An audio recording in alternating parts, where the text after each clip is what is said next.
First question देखिए, each side of a cube is measured to be 7.203 meter. What is the total surface area and the volume of the cube to the approximate significant figure? अब देखिए question क्या दिया हुआ है कि एक cube है आपके पास,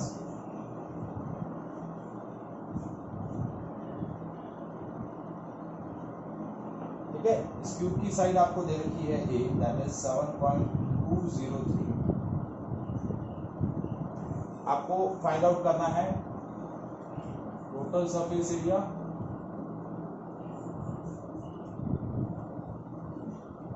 और वॉल्यूम ऑफ अ क्यूब, ठीक है, विद एग्जैक्ट या with the calculation of significant figure. तो देखिए टोटल सरफेस एरिया क्या होता है,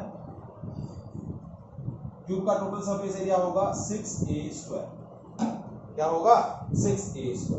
अब देखिए यहाँ प्रोडक्ट अप्लाई हो रहा है, तो अब आपके पास ये जो एग्जैक्टली साइड दे रखी है, इस साइड के मेजरमेंट में सिग्निफिकेंट फिगर कितने हैं? कितने सिग्निफिकेंट फिगर है? 4। कितने सिग्निफिकेंट फिगर है? 4।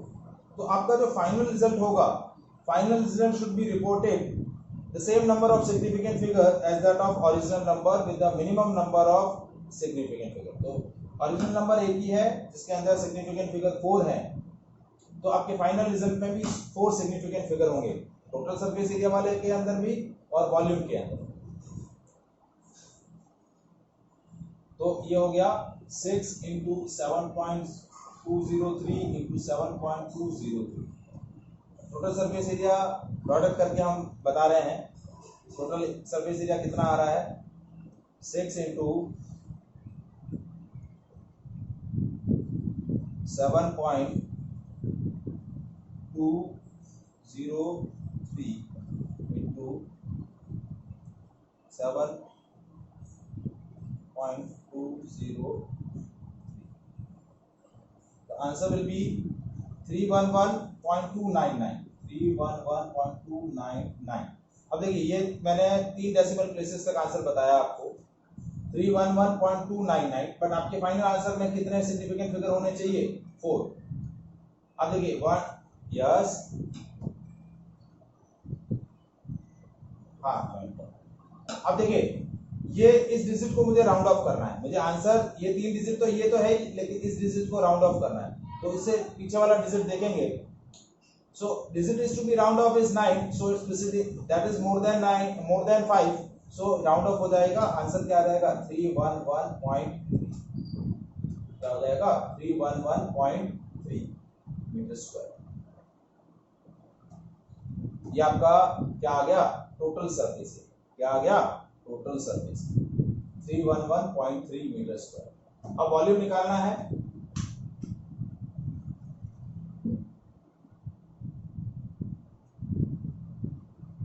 तो वॉल्यूम क्या होगा?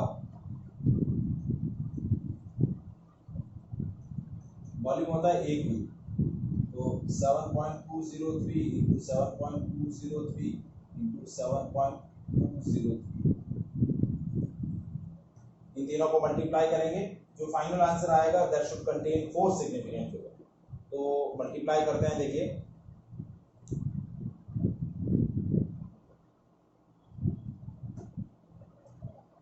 7.203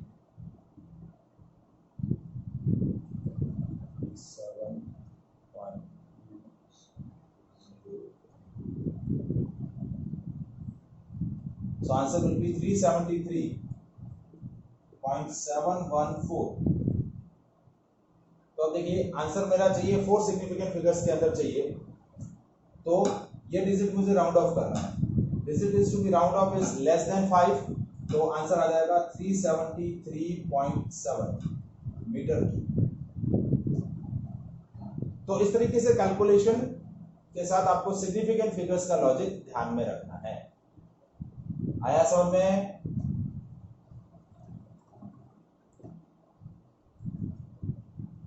इज इट क्लियर? तो सिग्निफिकेंट फिगर जो अरिथमेटिक ऑपरेशंस में हमने सिग्निफिकेंट फिगर्स के जो लॉजिक सीखे हैं और इंडिविजुअल मेजरमेंट के जो सिग्निफिकेंट फिगर्स फाइंड आउट करने के लॉजिक जो सीखे हैं उनको हमें यहाँ क्या करना है, यूज करना है। Is there any doubt? एक और क्वेश्चन करें।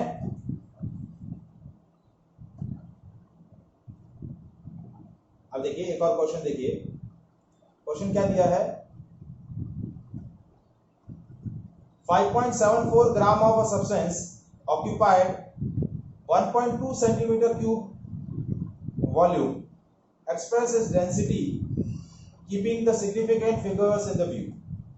तो मास है 5.74 और वॉल्यूम है 1.2 सेंटीमीटर क्यूब। तो देखिए mass of the substance is 5.74, इसमें सिग्निफिकेंट फिगर कितने हैं, 3। वॉल्यूम है 1.2 सेंटीमीटर, 1.2। मास है 5.74 ग्राम और वॉल्यूम है 1.2 सेंटीमीटर क्यूब। तो 1.2 में सिग्निफिकेंट फिगर कितने हैं, 2। तो आप जो डेंसिटी कैलकुलेट करेंगे, density is mass per unit volume, तो यहाँ डिवीजन ऑपरेशन हो रहा है। तो इन डिवीजन और multiplication the final result should be contain same number of significant figure as the original number with the minimum number of significant figure। तो minimum number of significant figure कितने हैं, 2। तो final result के अंदर कितने significant figure होंगे, 2 significant figure होंगे। कितने सिग्निफिकेंट फिगर होंगे, 2। तो 5.74 डिवाइड बाय 1.2। तो पहले ये डिवीजन प्रोसेस आपको करना है। 5.74 divided by 1.2, आंसर आया 4.7833। ठीक है, ये आंसर आया। अब आपको फाइनल आंसर ये जो आया ग्राम पर सेंटीमीटर क्यूब के अंदर, बट आपको फाइनल आंसर के अंदर कितने सिग्निफिकेंट फिगर चाहिए, 2 सिग्निफिकेंट फिगर चाहिए। तो ये डिजिट, ये पीछे वाले सारे डिजिट राउंड ऑफ करने, तो digit is to be round off is more than 5। तो आंसर आ जाएगा 4.8 ग्राम पर सेंटीमीटर। ये आपका डेंसिटी का आंसर आ जाएगा। अब देखो, यदि आपने आंसर ये लिखा तो आपको मार्क्स नहीं मिलेंगे। आपने डिवीजन कर लिया, आपसे डिवीजन नहीं पूछा है, आपसे आंसर सिग्निफिकेंट फिगर्स के माइंड को, सिग्निफिकेंट फिगर्स को माइंड में रख के आंसर निकालना है। तो आपने भाई आंसर लिख दिया, सिग्निफिकेंट फिगर्स में आंसर लिखा ही नहीं, आपको कैलकुलेशन करने के मार्क्स नहीं मिलेंगे, क्योंकि आपको क्वेश्चन के अंदर जो मेन चीज करनी है वो सिग्निफिकेंट फिगर्स के साथ ऑपरेशन को परफॉर्म करना है। तो सिग्निफिकेंट फिगर के रूल आपको पता होने चाहिए। Is it clear?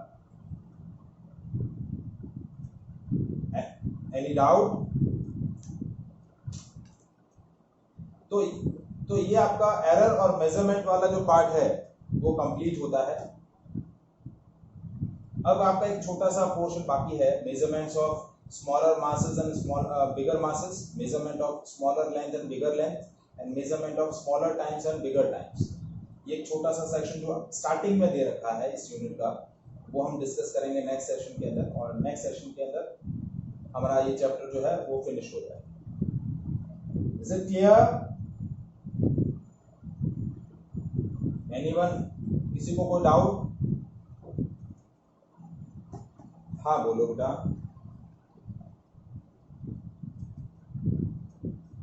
हाँ हाँ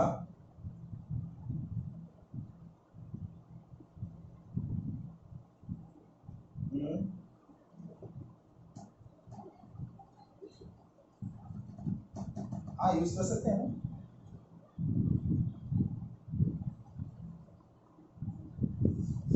मतलब आपको हाँ, तो 3.14 छोटी होती है ना, 22/7 का वैल्यू बड़ा होता है। स्पेसिफाई नहीं किया हुआ तो कोई भी वैल्यू, कोई, हाँ बोलिए, कर सकते हैं। ठीक है, और इस संडे में मैं फिजिक्स और केमिस्ट्री के दोनों चैप्टर्स के नोट्स भी आपको शेयर कर दूंगा। ठीक है, जो फर्स्ट चैप्टर है उसका भी, और केमिस्ट्री का भी फर्स्ट चैप्टर और फिजिक्स का फर्स्ट चैप्टर का। ओके चलो, ओके बाय।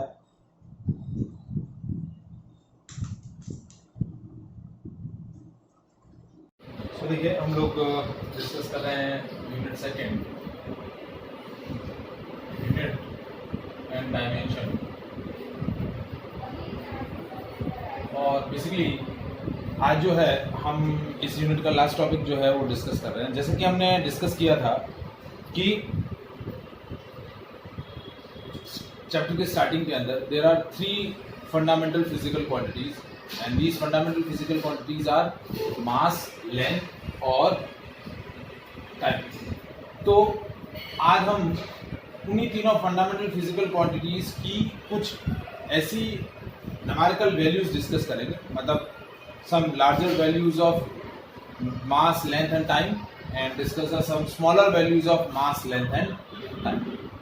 ठीक है, तो कुछ मास की लार्जर वैल्यूज, न्यूमेरिकल वैल्यूज का डिस्कशन करेंगे, कुछ स्पेशल लेंथ है उनके बारे में डिस्कशन करेंगे, कुछ स्पेशल मेजरमेंट्स या मैग्नीट्यूड्स हैं टाइम के रिलेटेड और मास के रिलेटेड, तो वो हम सारा कुछ डिस्कस करने वाले हैं। तो सबसे पहला हमारा जो है वो है लेंथ। क्या है? लेंथ। तो सबसे पहले है मेजरमेंट ऑफ लेंथ।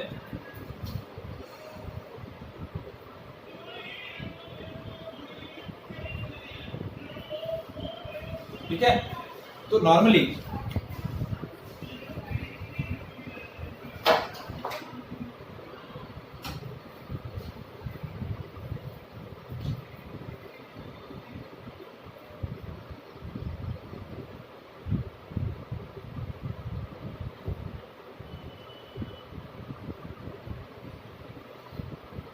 जो है वो हम लेंथ, मैथ्स के अंदर मेजरमेंट की बात करें तो लेंथ जो है वो हम मीटर स्केल से मेजर करते हैं, और मीटर स्केल नॉर्मली आपकी किस अकॉर्डिंग क्या रहती है, सेंटीमीटर के अंदर क्या रहती है, माप रहती है। लेकिन जब हमें बहुत ही लार्जर डिस्टेंसेस कैलकुलेट करनी हो और स्मॉलर डिस्टेंसेस कैलकुलेट करनी हो तो उनके लिए कुछ स्पेसिफिक यूनिट्स हैं। ठीक है, और उन स्पेसिफिक यूनिट्स के अंदर उनकी न्यूमेरिकल वैल्यू क्या है तो वो हम कुछ डिस्कस करेंगे। तो पहले हम डिस्कस करते हैं measurement of smaller length.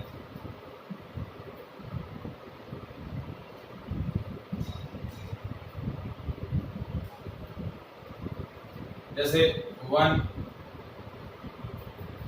Millimetre that is 10 to the power minus 3 metre, 1 micrometre that is 10 to the power minus 6 metre, 1 nanometre that is 10 to the power minus 9 meter, 1 angstrom that is 10 to the power minus 10 meter, 1 fermi that is 10 to the power minus 15 meter। ये कुछ smaller length की units हैं जो आपको याद में रखनी है। जैसे देखिए ये कुछ स्पेसिफिक है, ये तीनों इंपॉर्टेंट है।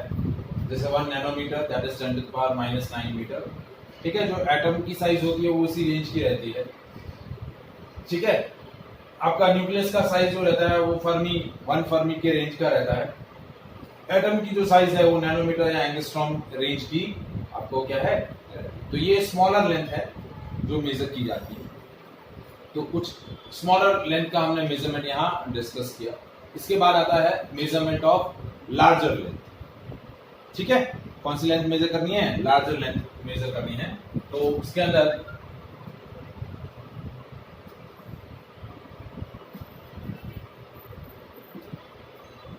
मैं 3 डिफरेंट लेंथ आपको यहां डिस्कस करने वाला हूं।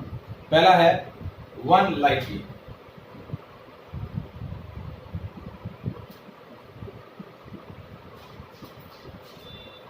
ठीक है, तो 1 लाइट ईयर क्या होता है? It is a distance travelled by the light in a vacuum with the speed of light in a 1 year. Distance travelled by light in a vacuum with a speed 3 into 10 to the power 8 meter per second in 1 year। तो वो distance क्या बोली जाती है? 1 light year. अब देखिए distance होता है स्पीड इनटू टाइम। स्पीड आपकी रहेगी 3 × 10⁸ मीटर पर सेकेंड, टाइम रहेगा 365 डेज। तो 365 डेज को हम क्या करेंगे, पहले आवर्स में कन्वर्ट करेंगे, फिर उनको सेकंड्स में कन्वर्ट करेंगे, क्योंकि टाइम का ऐसा यूनिट क्या होता है, सेकंड।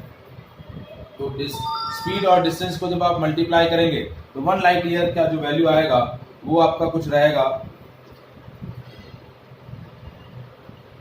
देखिए 3 × 10⁸ into 365 into 24 into 3600, तो 9.465 × 10⁻15 मीटर, ये इतना डिस्टेंस हो जाता है 1 लाइट ईयर, सॉरी LY है, 1 LY, LR नहीं, 1 LY। तो ये लार्जर डिस्टेंस है 9.465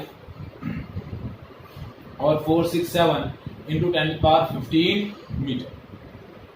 Is it clear? Any doubt? फिर नेक्स्ट जो आपकी लार्जर लेंथ आती है वो है 1 AU, तो 1 astronomical unit। What is 1 astronomical unit? It is average distance between sun and earth, so that distance is called 1 astronomical unit। और 1 AU की जो वैल्यू होती है वो होती है 1.496 × 10⁻11 मीटर, ठीक है। तो 1 एस्ट्रोनॉमिकल यूनिट जो है वो स्मॉलर है 1 लाइट ईयर के कंपैरिजन, क्योंकि वो 10⁻15 मीटर है, ये 10⁻11। Is it clear? फिर आता है एक और यूनिट, सॉरी एक और लेंथ, दैट इज 1 parsec, ठीक है।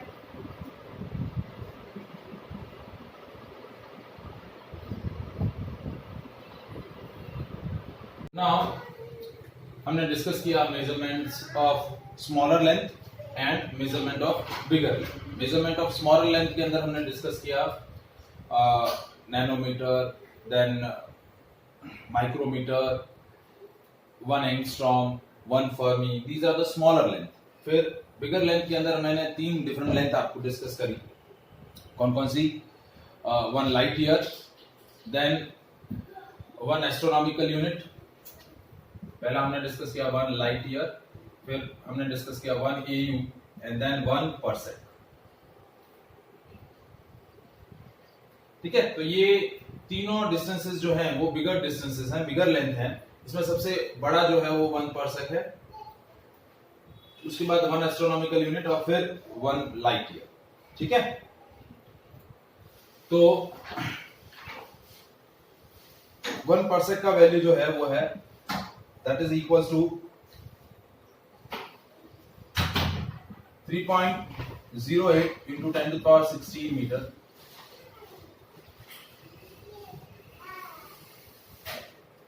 ठीक है। 1 astronomical unit is equals to 1.496 into 10⁻11 metre and 1 light year.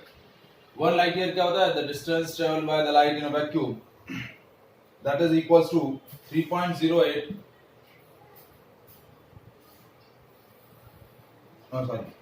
9.46 into 10⁻15।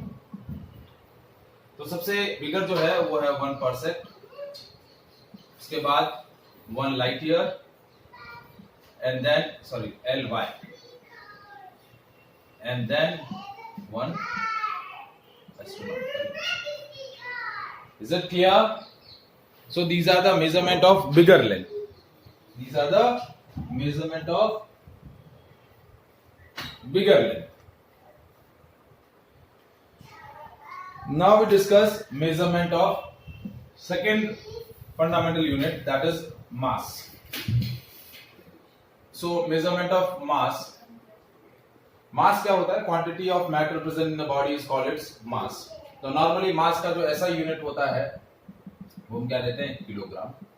क्या लेते हैं, किलोग्राम। अब प्रैक्टिकल यूनिट जो है वो मासेस की, यदि हम बिगर यूनिट्स की बात करें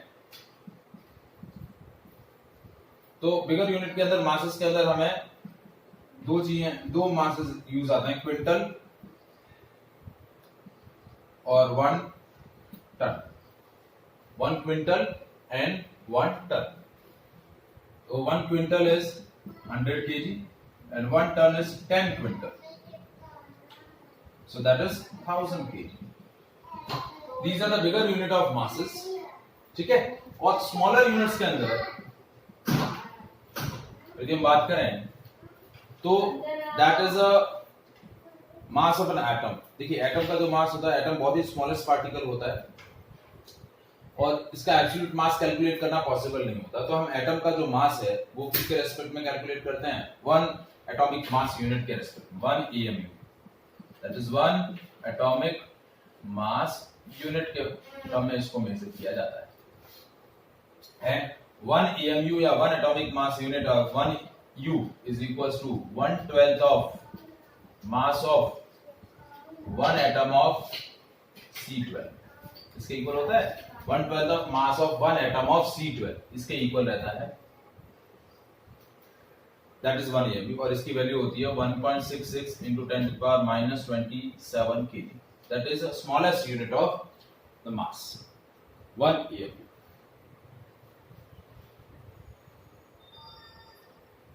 Is it clear? फिर हम बात करते हैं थर्ड हमारी fundamental quantity, that is time.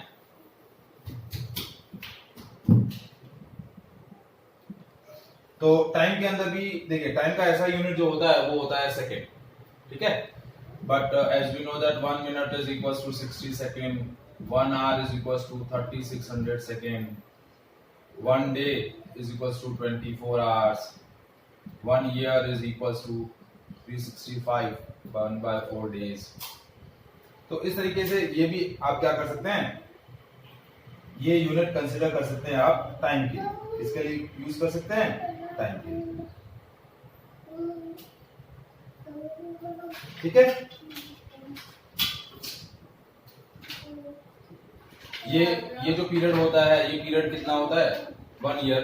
That is the time taken by the earth revolve around the sun. फिर मून जो है वो हमारा अर्थ का नेचुरल सैटेलाइट है. फिर सो वो अर्थ का एक रिवॉल्यूशन पूरा करने में कितना टाइम लेता है? 28 डेज. तो ये लूनार पीरियड बोला जाता है. क्या बोला जाता है? Lunar period. सो ये डिफरेंट यूनिट्स हैं टाइम की. किसकी यूनिट है? Time. So here we measure the different units of fundamental physical quantities, mass, length and time. ठीक है. एक छोटा सा टॉपिक है जो आपको टेक्स्ट बुक में दे रखा है, तो वो हमने डिस्कस किया यहाँ पे. ओके.